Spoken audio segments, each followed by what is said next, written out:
Oke, Assalamualaikum warahmatullahi wabarakatuh. Berjumpa lagi dengan saya, Agung Ariwibowo. Nah, ini sudah lama saya nggak upload video tentang mata kuliah yang ada di jurusan Teknik Kimia. Nah, pada kesempatan hari ini saya akan membuat tutorial ya terkait dengan neraca massa pada mata kuliah ATK 1.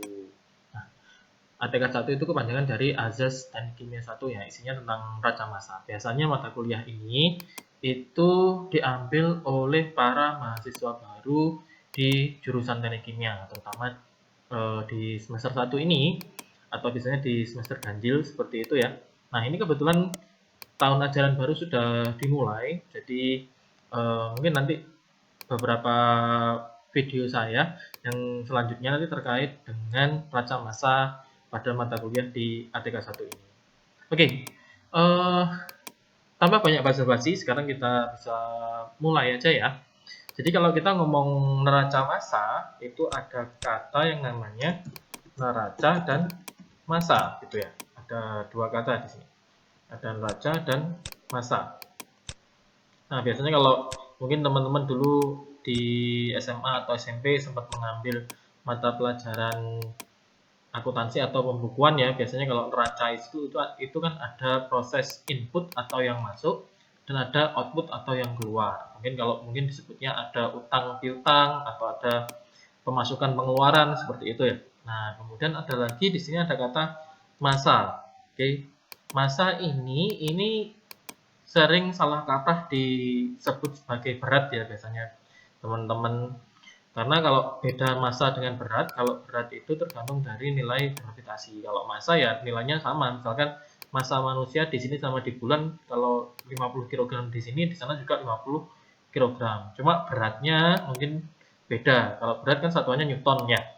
Nah, ini yang tapi secara lazim yang dipahami oleh masyarakat itu biasanya berat itu selalu dinyatakan sama dengan massa seperti itu. Tapi kalau kita memakai istilah yang sebenarnya, massa ya massa, seperti itu. Massa beda dengan berat seperti itu. Massa di sini satuannya ada kilogram, ada gram, ada misalkan pound seperti itu ya.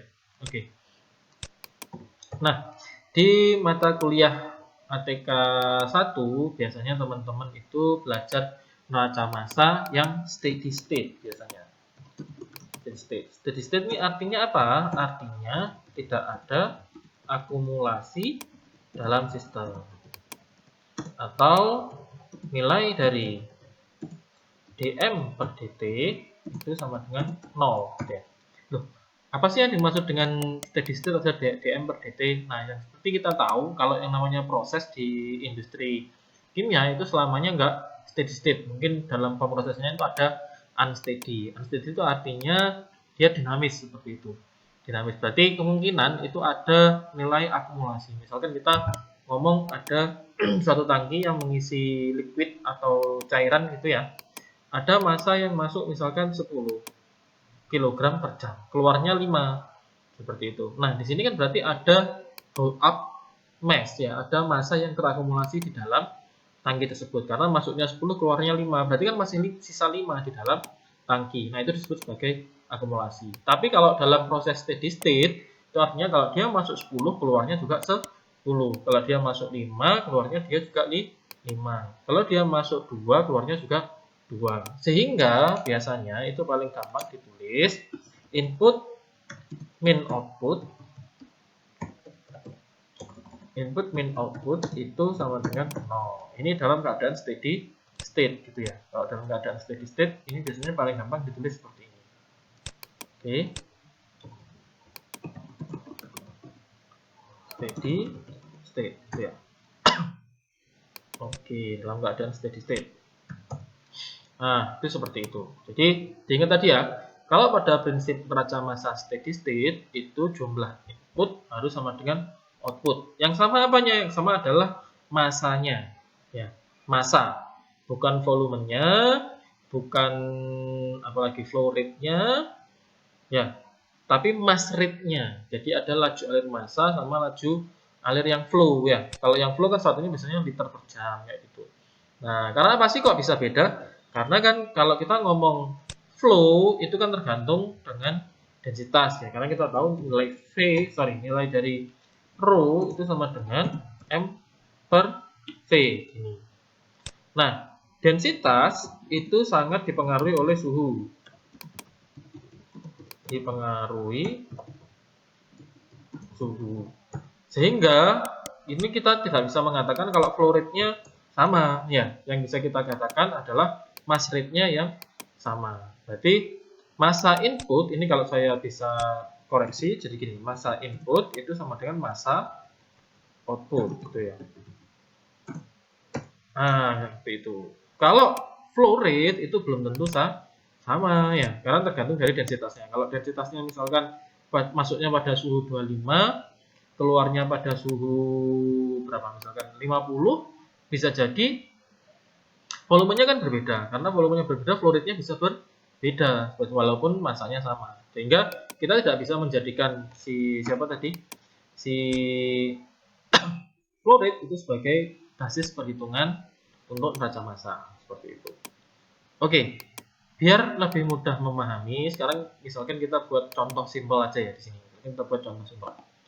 Di sini misalkan teman-teman yang paling gampang apa yang sering teman-teman lakukan di rumah itu adalah misalkan membuat teh gitu ya, misalkan membuat teh atau membuat air garam lah, misalkan membuat air garam, misalkan di sini. Nah, di sini ini misalkan kita punya gelas gitu ya, punya gelas. Di sini misalkan ada input, ini. Oke, kemudian ada input satunya. Ini ya. Oke, yang ini misalkan dia itu adalah air gitu inputannya. Yang ini inputannya ke garam.